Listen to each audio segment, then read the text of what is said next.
Jadi melihat tadi fungsi dan tanggung jawab seorang guru BK itu, saya rasa ini isu yang mungkin diketahui siswa, eee, guru BK itu guru yang disiplin dan menakutkan. Sepakat tidak dengan istilah itu, Bu?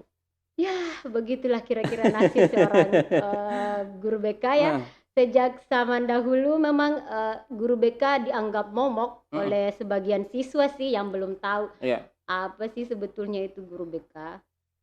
Jadi kadang guru BK itu dianggap sebagai satpam kedua kali ya? Satpam, Bu? Iya, karena tugas satpam itu keliling, Iya, heeh, keliling terus bawa kayu. iya, Hah? heeh. Masa bawa kayu? Nah, makanya ada slogan mengatakan bahwa BK itu sahabat siswa. Betul sekali, itu yang Betul. lebih care di mata Iya, siswa seharusnya. seharusnya ya, Heeh, bukan BK musuh siswa. sebagai kalau kita kan tingkat Iya, SMA kan, heeh heeh, makanya kita anggap, usia yang segini sudah 17 tahun, kita anggap teman sebaya. iya teman sebaya. Dianggap kita curhat-curhat bagaimana, Mhm seorang gadis yang, 17 tahun itu sudah mulai puber mhm gitu toh, sudah ada masalah mhm, sedikit tentang keluarga, masalah pribadinya, iya, masalah karirnya, masalah belajarnya. Jadi kita siswa itu bisa langsung ke guru BK mhm untuk konsultasi masalah itu. Kita bisa sharing sama-sama, konsultasi sama-sama, kemudian kita, eee mencari problem mhm. solving dari masalah yang dihadapi oleh siswa.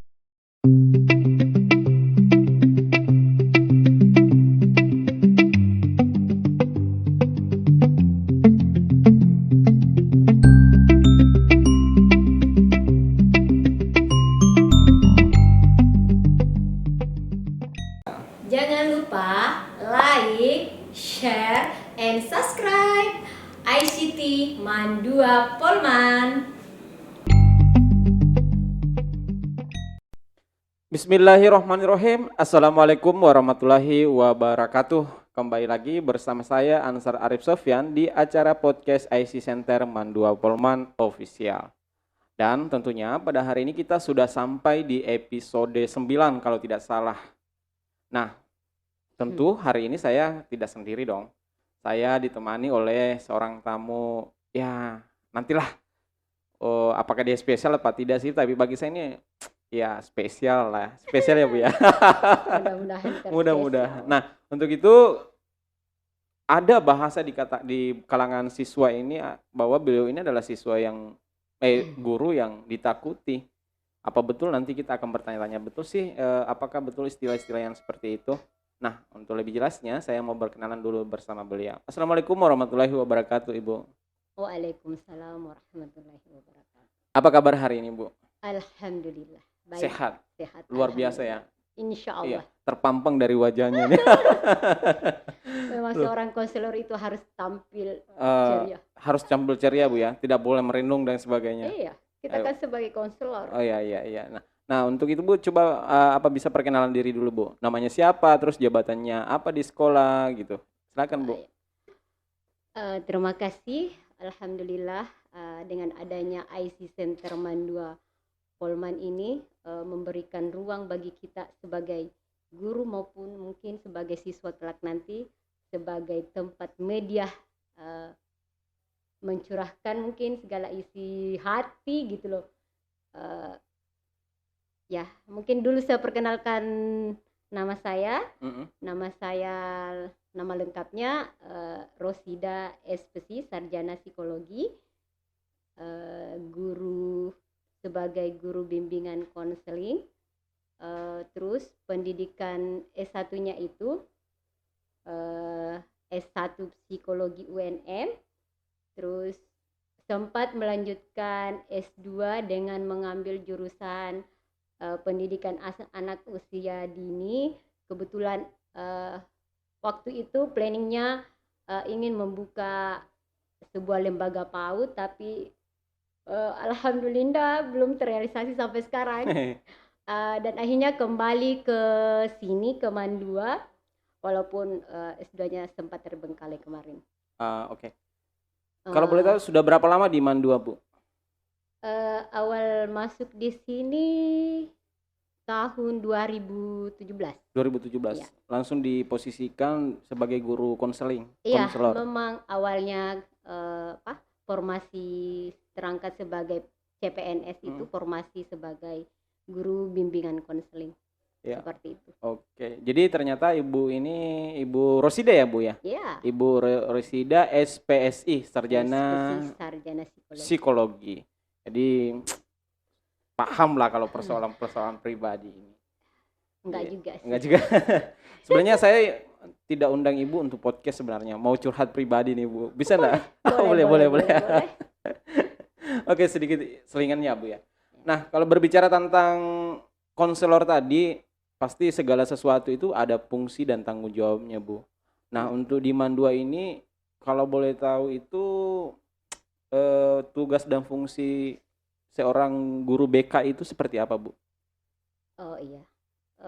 Selama saya di sini sebagai guru bimbingan dan konseling, sebetulnya kalau tujuan dan fungsi bimbingan dan konseling itu kalau menurut Mendikbud ya, nomor 025 tahun 1995 kalau tidak salah, bahwa tujuan dan fungsi bimbingan dan konseling itu adalah memberikan pelayanan kepada peserta didik agar dia bisa mengembangkan diri secara optimal, baik secara kelompok atau perorangan ataupun pribadi, dengan memberikan pelayanan seperti di bidang pelayanan di bidang pribadi, bimbingan pribadi, bimbingan belajar, bimbingan sosial maupun bimbingan karir. Jadi ada 4 aspek itu yang menjadikan tujuan dan fungsi bimbingan dan konseling di sekolah. Ya. Jadi melihat tadi fungsi dan tanggung jawab seorang guru BK itu, saya rasa ini isu yang mungkin ditahu siswa, guru BK itu guru yang disiplin dan menakutkan. Sepakat tidak dengan istilah itu, Bu? Ya, begitulah kira-kira nasib seorang guru BK ya. Sejak zaman dahulu memang guru BK dianggap momok oleh sebagian siswa sih yang belum tahu apa sih sebetulnya itu guru BK. Jadi kadang guru BK itu dianggap sebagai satpam kedua kali ya. Satpam, Bu. Iya, karena tugas satpam itu keliling, keliling terus bawa kayu. Masa bawa kayu. Padahal sebetulnya guru BK itu bukan guru BK. Tugas sebetulnya tugas guru bimbingan dan konseling itu bagaimana merangkul siswa-siswa yang yang sedang bermasalah. Iya. Begitu. Jadi maksudnya siswa yang sudah feelingnya sejak awal, mulai dari SMP kan sudah ada guru bimbingan dan konseling. Di situ kayak setiap yang bermasalah dibawa ke guru BK, setiap yang nakal dibawa ke guru BK. Pokoknya yang bolos, pokoknya yang tidak enak lah, yang bolos, yang nakal. Jadi guru BK itu dianggap sebagai hakim di sekolah. Iya. Memberikan punishment kepada siswa, padahal sebetulnya bukan. Bukan ya, Bu ya. Iya. Tujuan BK itu bukan seperti itu.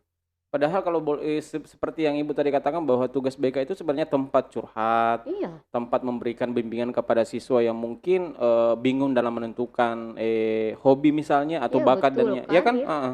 Nah, makanya ada slogan mengatakan bahwa BK itu sahabat siswa. Betul sekali. Itu yang lebih care di mata siswa seharusnya. Seharusnya ya. Bukan BK musuh siswa. Sebagai kalau kita kan tingkat SMA kan.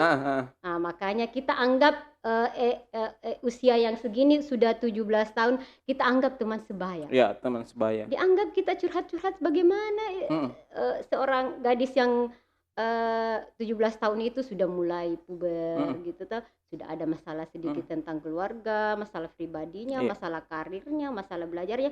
Jadi siswa itu bisa langsung ke guru BK untuk konsultasi masalah itu. Kita bisa sharing sama-sama, konsultasi sama-sama, kemudian kita mencari problem solving dari masalah yang dihadapi oleh siswa. Iya. Jadi jangan dianggap mungkin masih siswa itu sebagian lah. Tidak juga semua yang menganggap bahwa guru BK itu adalah momok bagi bagi di sekolah. Iya, apalagi bagi peserta Iya. siswa yang nakal ya Bu ya. Iya, padahal saya tidak pernah memukul loh. Iya, seharusnya ini yang mungkin bisa diubah. Ya, Pola pikir, image. image dari guru BK itu seharusnya dirubah di Betul mata siswa, sekali. dan hampir semua sekolah sih Bu melihat guru BK itu adalah seorang sosok guru yang menakutkan misalnya. Betul Padahal sekali. kalau sesuai dengan fungsinya bahwa BK itu seharusnya menjadi sahabat siswa, Iya, teman tempat sebaya lah. iya teman sebaya, tempat curhatnya siswa. Walaupun umur berbeda, tapi pemikiran Iya, masih teman sebaya lah. tapi teman Ah, sebaya. Nah, betul. berbicara tentang persoalan-persoalan tadi yang ada di Mandua, Bu. Kalau sepengalaman Ibu, Ya. jenis permasalahan yang pernah Ibu hadapi siswa yang di Mandua itu seperti apa, Bu? Kalau sejauh ini sih selama saya masih di sini, masalah-masalah siswa itu masih standar-standar, Ya. nggak ada yang terlalu bagaimana. Tapi ada juga sih yang kadang eh, dia ingin mencurahkan masalah pribadi mereka. eh, Ketika dia maksudnya down, kok ini anak tadi awalnya dia maksudnya berprestasi, Heeh. kok tiba-tiba menurun prestasinya, Ya, tuh ada gitu. apa? Heeh. Kadang kita mungkin dari hasil laporan wali kelasnya atau guru mata pelajarannya bilang, maksudnya dia laporkan bahwa kok kenapa bisa menurun hasil prestasi mereka, Iya. ada apa ya. Kita coba panggil siswa tersebut, Heeh. kita sharing secara, maksudnya kita face to face lah, Heeh. toh, untuk mengungkap apa sih sebetul masalah mereka sehingga prestasi belajar mereka kok menurun. Iya. Kadang ada Kadang seperti seperti itu. itu. Yang nakal-nakal biasa bolos itu sudah biasa. Sudah biasa ya, Bu ya. Persoalan yang lumrah kali. Iya, sudah biasa. Berbicara tentang curhat dan pribadi, ada enggak Bu ini? Sedikit bisa dibuka mungkin ya. Ada kira-kira yang siswa datang ke Ibu mencurhatkan perasaannya, mungkin galau karena cinta misalnya. Oh iya, pernah sih. Pernah Bu? Pernah ada kasus seperti itu. Maksudnya kita lihat sehari-hari kok anak ini terlalu dekat loh dengan lawan jenisnya, padahal maksudnya pulang sama-sama, datang sama-sama, padahal kan kita maksudnya kita yang awasi itu gitu, maksudnya mahramnya bukan kan. Iya. Lagian masih di bawah umur juga. Biasa kadang kita juga memanggil anak-anak yang seperti itu untuk bisa membatasi pergaulan mereka toh. Iya. Jadi bisa juga memberikan arahan supaya tidak terjerumus dalam pergaulan bebas. Iya, betul. Kita kasih langkah-langkah seperti itu. Ada kasus-kasus seperti itu, tapi kita sebagai guru BK tidak boleh mempublikasikan hal-hal yang seperti itu. Cuma pernah ada. Itu kan menyangkut mentalnya siswa juga ya, Bu. Menjaga kerahasiaan Menjaga siswa kerahasiaan. juga, asal supaya tidak tersebar teman lainnya. Betul. Seperti itu. Jangan sampai jadi bahan bully ke teman-temannya. Iya, betul. Nah, berbicara tentang bully tadi ini, Bu, seperti apa guru BK menghadapi yang mungkin sampai sekarang ini indikasi bullying terhadap peserta didik ini, Bu? Bullying itu istilahnya bagaimana dia, apa sih istilahnya itu bullying? Kayak mengejek teman-temannya, mengejek. Pernah juga ada datang menangis di ruangan BK, Bu, saya digini bilang gendut. Itu perkataan bullying secara verbal. Iya, betul. Walaupun kadang temannya berkata itu secara main-main atau cuma main-main, tapi dia menganggap dirinya, maksudnya dia tersinggung dengan perkataan temannya. Pernah ada seperti itu. Dia nangis datang di ruangan BK. Terus yang